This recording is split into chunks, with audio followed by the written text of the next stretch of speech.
이번 시간에는 실리프팅의 부작용에 대해서 좀 설명을 드리도록 하겠습니다.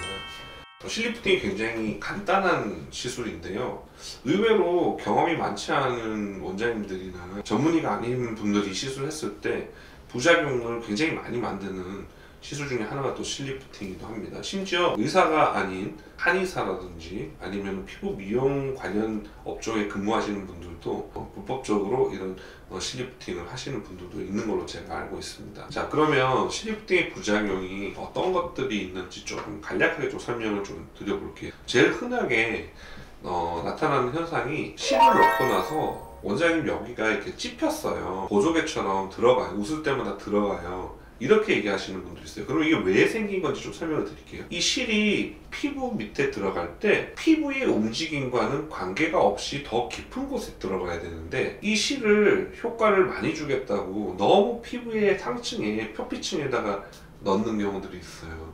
우리가 이 실이 종류가 굉장히 다양하거든요. 어떤 것들이 이빨이 달려있기도 하고 어떤 건 회오리처럼 생겼기도 하고 여러 가지 형태가 있는데, 근본적으로는 이 실은 조직을 잡아주기 위해서 생겨져 있는 것입니다. 근데 그런 실들이 피부의 최상층보다는 표피층보다는 바로 밑에 들어가 있다고 생각을 해보시면, 얼굴의 움직임이 결국에 피부에 전달되는 것인데 그 피부들이 그 실에 이렇게 낚싯바늘 걸리듯이 걸리는 거죠. 그 상태에서 유착이 돼버리게 되면은 우리가 보조개처럼 찝힘 증상이 생겨요. 이를 해결하기 위해서 실을 풀어주기도 하고 그 안에다가 필러 같은 걸 넣기도 하고 여러 가지 방법들을, 마사지도 하고 여러 가지 방법들을 취하는 경우도 있는데, 제가 경험상으로 익힌 노하우는 실의 찝힘 증상이 생기면 수술하고 일주일 이내에 그 조직을 실에서부터 떨어뜨려 드리는 작업을 해야 됩니다. 일주일 이내에 그것을 떨어뜨리는 그런 방법을 취하시게 되면은 그런 찝힘 증상은 손쉽게 해결할 수가 있어요. 그리고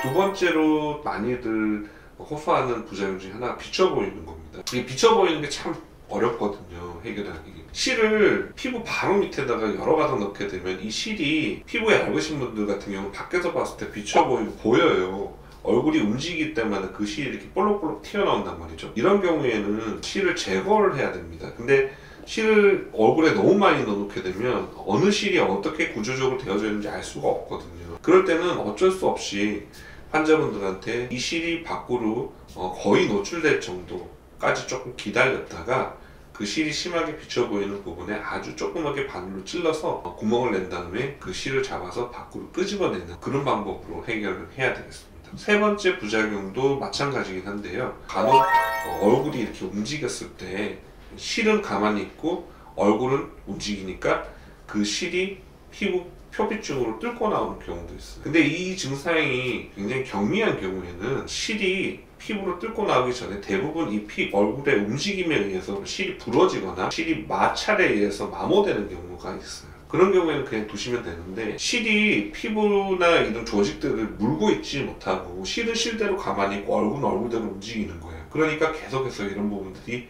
언밸런스가 생기는 거죠. 그러니까 그 실이 피부층에 가깝게 위치를 더 하게 됩니다. 그래서 그 실이 피부를 뚫고 나오는 경우가 있는데, 그런 경우에는 어쩔 수 없이 같은 방법으로 실을 작은 구멍을 내서 실을 제거하는 그런 방법을 취해야 됩니다. 하지만 그런 증상이 굉장히 경미할 때는 좀 두고 보는 것도 하나의 방법이 될 수 있겠습니다. 또 다른 부작용, 우려되는 부작용은 염증에 대한 내용들도 있는데요. 사실 실질적으로 제가 실리프팅 많이 하면서 실 자체의 문제에 의해서 염증이 생기는 경우는 거의 본 적이 없습니다. 환자분들은 이게 넣어놓으면 염증이 생기지 않을까 이렇게 우려를 하시는데요. 얼굴은 굉장히 혈류가 풍부한 조직입니다.